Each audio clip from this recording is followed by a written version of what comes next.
We are sponsored by a Korean Tottenham Hotspur fan who wishes for all Koreans and the rest of the world to visit and discover Singapore. Email Kelly for an introduction to Singapore at jrjinsingapore@gmail.com. That's jrjinsingapore@gmail.com. What's going on, people? We are Tottenham TV, back here for another Tottenham update on the move once again. We're here at Narita Airport in Japan, and we are on our way to Korea, to Seoul, to sunny Seoul. Or sunny Seoul, should I say. It's going to be an absolute madness going out to Seoul. I cannot wait for it. We're there for an extended amount of time in terms of how long we were in Singapore and Japan. So 8 days in Seoul. Are you looking forward to that? Absolutely buzzing for it. It's the place I'm most excited for, and can't wait to see all our Korean fans. I can't wait for all the support that Spurs have out there, and I'm just can't wait to visit Seoul as well. It's one of the cities I've always wanted to see, so super excited.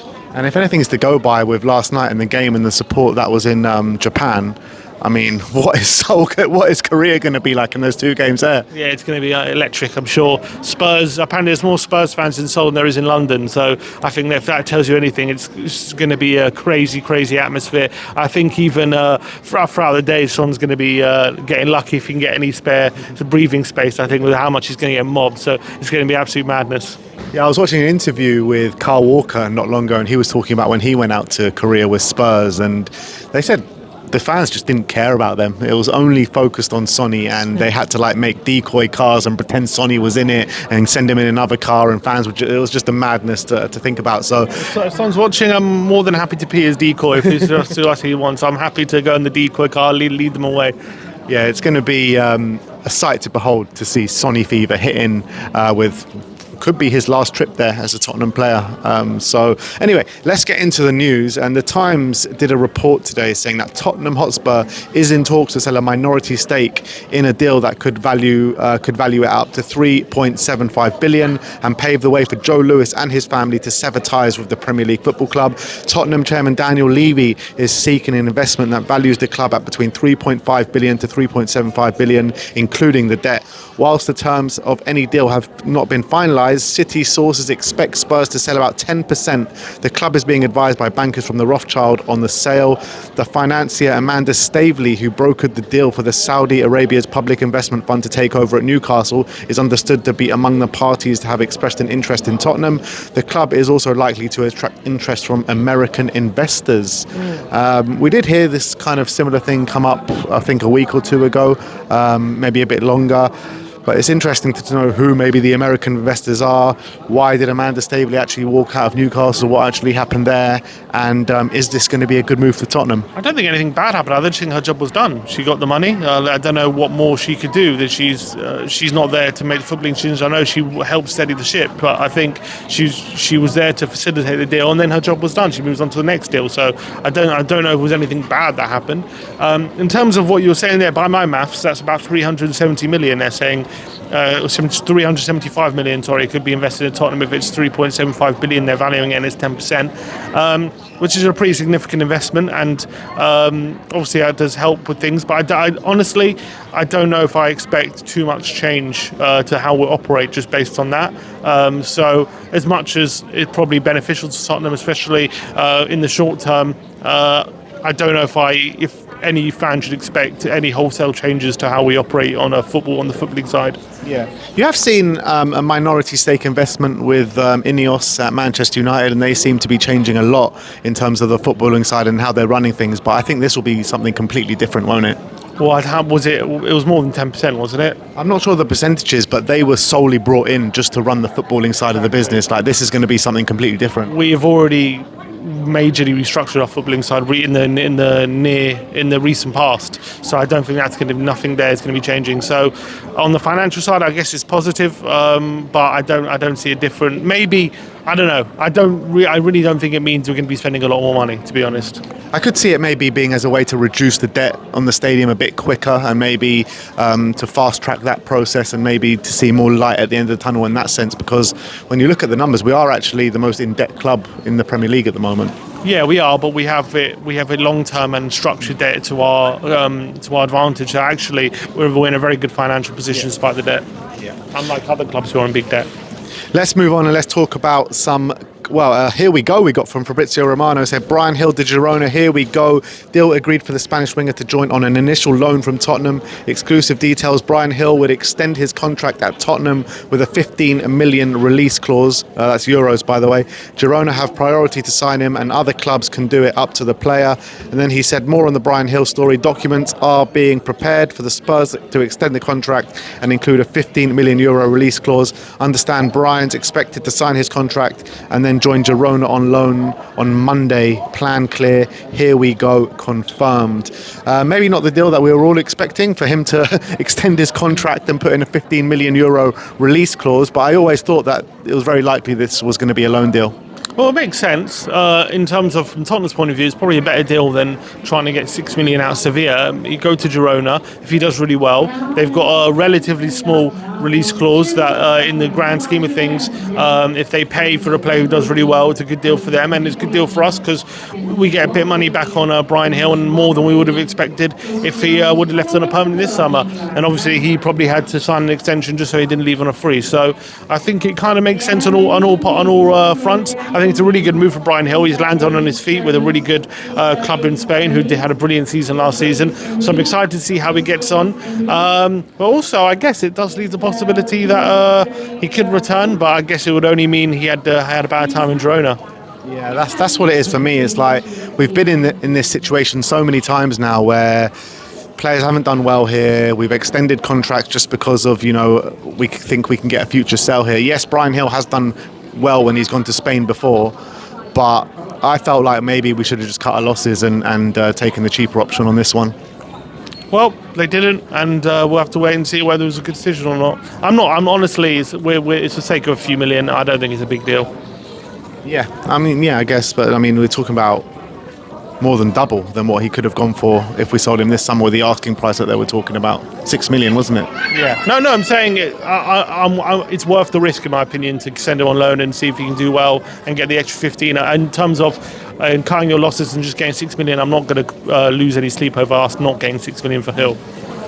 I'm not really fussed about the money. It's more about just getting players off the books, isn't it? And I guess he is off the books for a year, but you never know what can happen in a year's time. We've seen it too many times before where players do come back, and then we've just got this whole story again next season.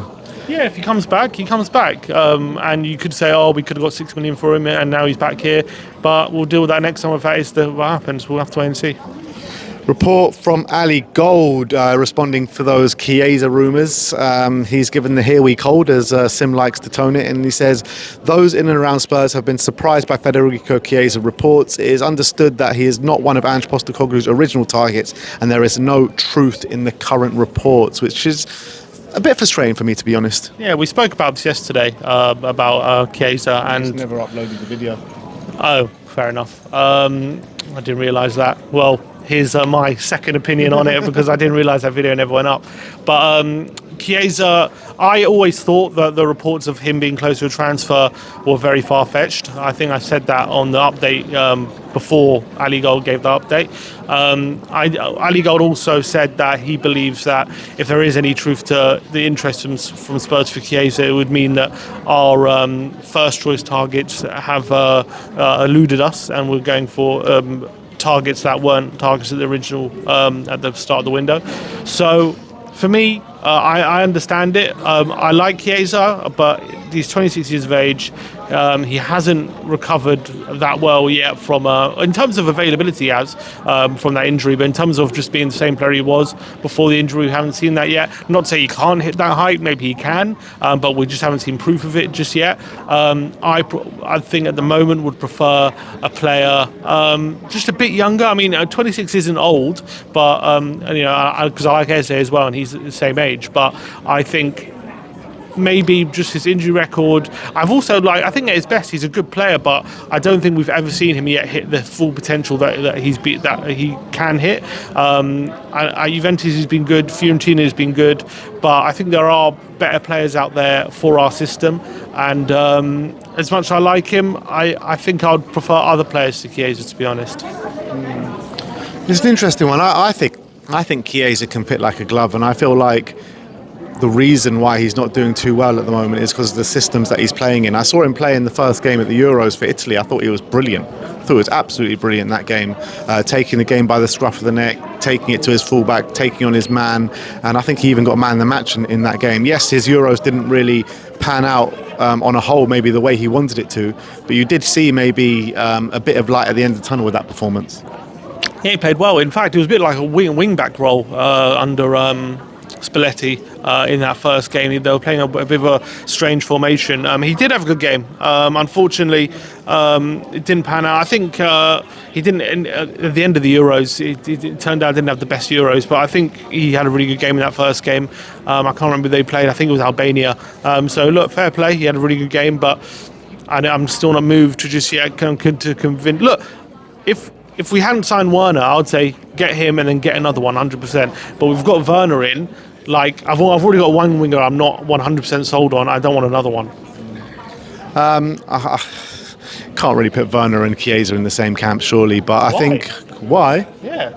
Well, Chiesa's a much better player than Timo Werner. Much. At their best, right? Werner's had a better best season than Chiesa. Yes, but Werner's double figures in goals and stuff probably more often than Chiesa. Werner's was a very, very long time ago. Chiesa's wasn't that long ago. I can't remember. Look, Chiesa's hasn't had double figures like in terms of goal contributions. Like, look, he has, but I don't know. I think at their best, I probably prefer Chiesa. But I'm saying it's not crazy to compare the two, in my opinion. I mean, Chiesa just last season got 9 goals. And it was a poor season, everyone was saying. And same with Werner for Leipzig. He went back to Leipzig, got 9 goals, and everyone said he had a poor season. Do you not think that Chiesa's just got so much more quality and end product than Chiesa? Maybe the goal contributions don't relate to that because of maybe the positions that he's taking up on the pitch and the formations that he's playing in. But do you not think that he's got so much more quality? He does, and I think he's got a really good whipped shot on his left and right foot. I think he's a pretty good dribbler. His speed is good. Can play both sides as well. Can play both sides. I like him. I think he's a good player. I don't think he's a special player. Obviously, I don't think Werner's a special player either. I'm not a massive fan of Werner, but I think Chiesa's probably a better player, like in terms of like just quality, like a pure footballer. In terms of output, I think they're fairly similar. Well, I guess we'll just have to agree to disagree on that one. But let's move on and let's talk about Victor Gyökeres. Football Insider saying that Tottenham are pursuing a deal for Victor Gyökeres. The club have registered their interest in the signing the Sporting Lisbon striker, but could face competition from Arsenal and Liverpool. I mean, I can't see this one being a goer at all. They're going to want 70 to 80 million for him. It's just not something Spurs are going to dip into, is it? Yeah, I mean, we've spoken about Gyökeres time and time again. There was one report a few weeks ago suggesting that Lisbon would take a cut price fee, but there's been no suggestion since then that there's any truth to that. If they're going to demand a massive fee, I don't see Spurs going for it.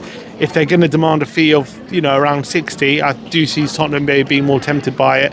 But we'll have to wait and see whether that price does drop between now and the end of the window. Yeah, I guess we'll have to wait and see. But he has only been 1 year at Lisbon. I can imagine them just holding on to him and seeing how things progress over the next couple of years. But that is your Tottenham update for today. Next time you see us, we will be in sunny South Korea, sunny Seoul. Very much looking forward to it. Keep following our journey. Thank you everyone for joining us. Like, subscribe and comment. And as always, come on you Spurs.